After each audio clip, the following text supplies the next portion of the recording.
over 2,500 rushing yards, 2,500 receiving yards in his first 3 seasons in the NFL. 3 seasons. Yeah, that's unbelievable. Unbelievable. Daniel Moore, what's up, brother? What you got? Well, I mean, kind of to piggyback off of what the stats that Bruce gave us, you know, I mean, this guy's a workhorse. He come in his first year, put out pretty decent stats for a rookie, and put in the work in the off season, and we see how big he is now to, you know, get even more impressive in his second year.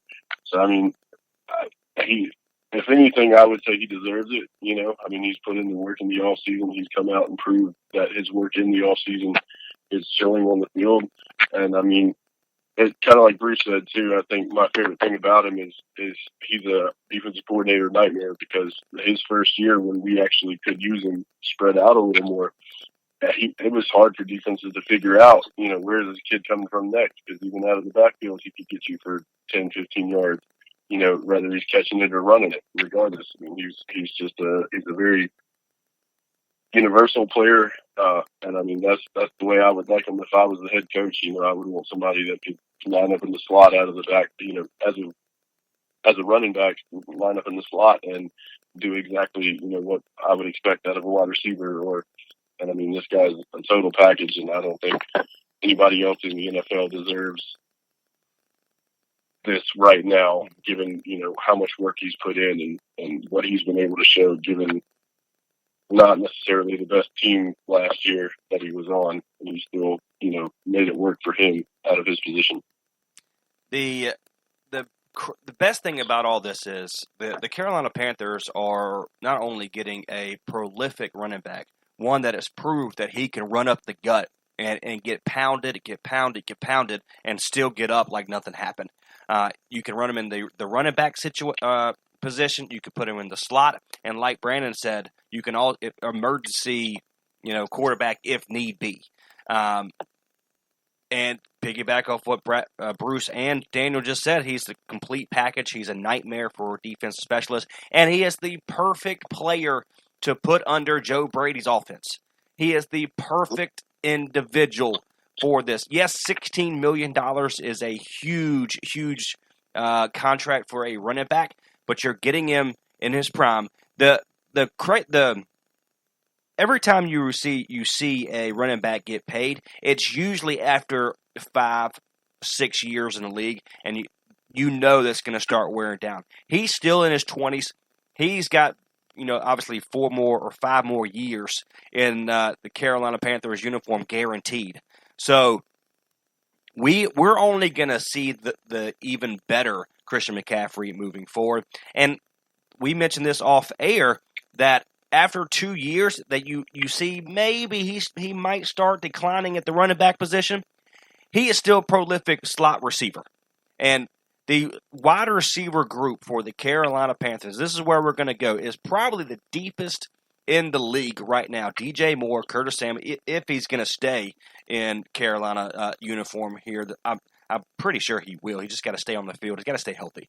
But then Robbie Anderson, which is a undercover, you know, one of the best wide receivers on the market, is now playing with Teddy Bridgewater, which by all rumors, and you know, he went on the radio show, went on TV, and says wherever Teddy was going, I was going, because they played together in New Orleans, and he was comfortable, or not New Orleans, but down in where did he play? New York. Yeah, thank you. And so it was one of those situations. Well, I know where did they play together? Well, they were Teddy was really with the Jets. There you go. Yeah, you go.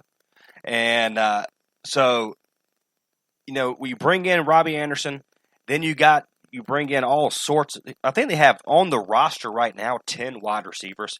I mean, it don't get no deeper than 10 wide receivers on a roster. And so we already know what Joe Brady brings to the table on the 4 wideout set. Then you bring in Christian McCaffrey for a 5th wideout if we need be. Put 3 on the right, 2 on the left-hand side, and just have crisscross all over the place. And Teddy Bridgewater or P.J. Walker is going to come in there and start doing the thing.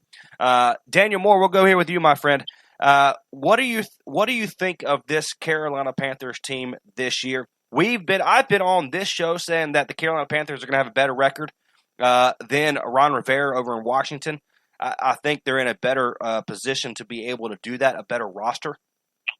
But what do you think of the team that Matt Rule, Joe Brady, Snow, the defensive coordinator, what do you think they're doing? Are they doing enough to get out of this cellar, or are you looking to see what they do rather in the draft before we kind of start making assumptions? Well, I mean, I don't think you can really offensively. I think we look okay. You know, like you said, we haven't lost too many players offensively, but defensively we're hurting. So the draft is hopefully, and maybe free agency is going to, well, I guess what we can do left, you know, to pull together some kind of a defense, or at least, I guess the biggest thing is there's such a big question mark there because we don't know what we're getting defensively. We've got almost a new staff or a new roster. So, I mean, but on the same token, it did kind of work for San Francisco a couple of years ago. They had one player return back, and the rest of their players were new. So I mean, and they made a pretty deep run, if I'm not mistaken, that year. So I mean, not to say that it can't happen, but there is a big question mark there that I think we still have some lines to fill in the draft before we can really say how we're going to look. But you know, I kind of agree with you, Trey, that I think they may still come out and have a better record than Washington, like we were saying, you know, last week. I'm proud of you for finally agreeing with me, by the way. Good job. And Brandon White, talk to me, my friend. You know, again, you come on the Sports Mayhem all the time. Me and you, we go at it with the host over there. And for WISES, what is your thoughts on everything that's happened, and how excited are you to see what the Carolina Panthers do? Or are they going to stay in the 7th position, or are they going to move back and get 2 or 3 more draft picks for that number 7, a team that maybe a quarterback team, hungry team looking to move up, or a wide receiver hungry team looking to move up? First part of that, have you liked some of the moves, kind of the under the headline moves for the Carolina Panthers? And the second part of that, how excited are you to see what the Carolina Panthers do during the draft? Well, Trey, I admire your optimism, but this is a team that still has a lot of question marks going into the 2020 season. I like what they've done on offense. I mean, we could talk about how they handled the whole Cam Newton situation another time. That we have talked about it on here before, but I like Teddy Bridgewater. He won every single game with the New Orleans Saints when he started for him last year. So that definitely shows he has plenty left in the tank. And obviously, Robbie Anderson is a terrific pickup, pairing him with guys on offense like Christian McCaffrey, DJ Moore, and Ian Thomas, and Curtis Samuel if he does stay. But other than that, there's still many concerns. Like the O-line, I'm not too confident in that, even though we did get Russell Okung. We lost Trey Turner and Greg Van Roten, who were both big pieces of that O-line.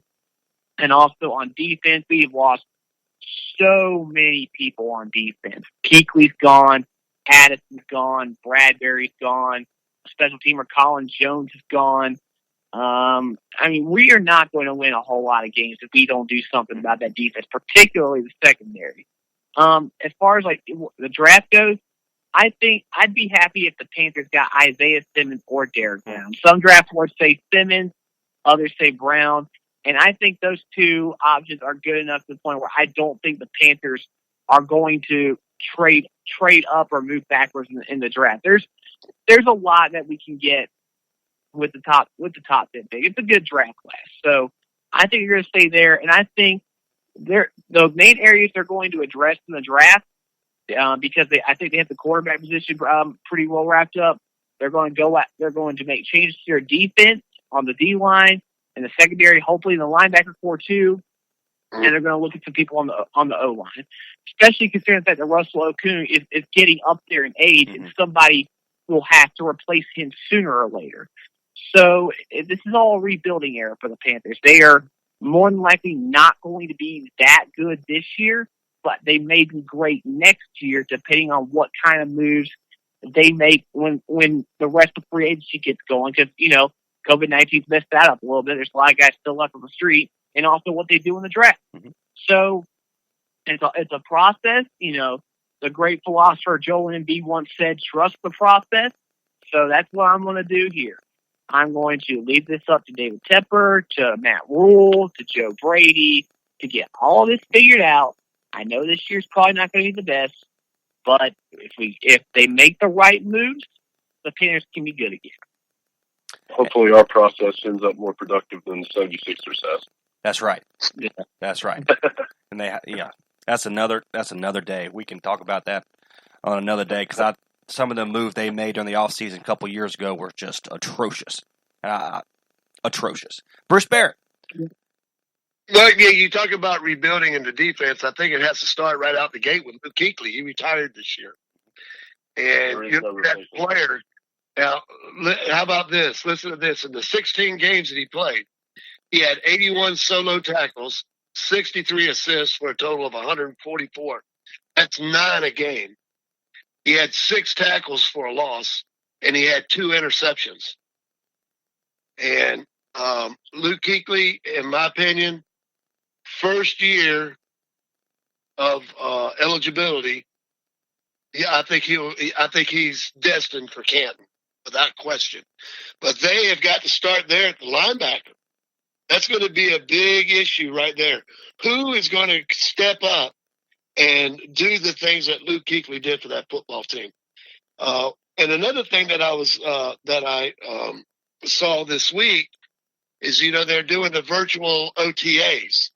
That's going to be coming up. Well, the NFL has allowed teams with new coaches to have an extra week of OTAs this week, or when the OTAs start, I should say. So that's going to be I think that'll be huge for the Panthers also. Teddy Bridgewater coming in. I thought he played really well with the Saints, and I'm telling you this: the Saints-Carolina Panthers game, you're going to want to watch that, folks, because here you got Drew Brees and possibly Teddy Bridgewater going head-to-head. That's going to be a lot, and we get to see that twice, by the way, if that happened.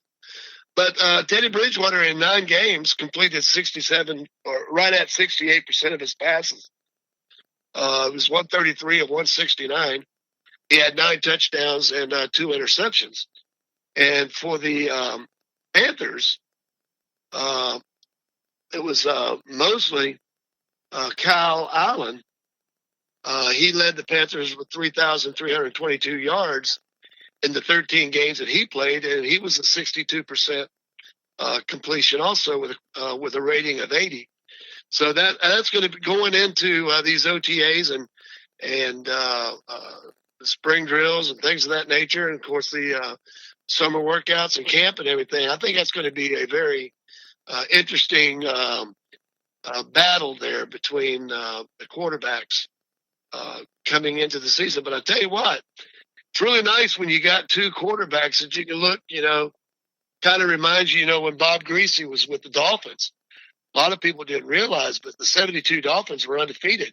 But Bob Greasy was hurt in the 5th game, and it was Earl Morrall that came in and stepped in and got it done and helped that team. So when you can look at your bench and say, oh, if one goes out, I got somebody who can step right in.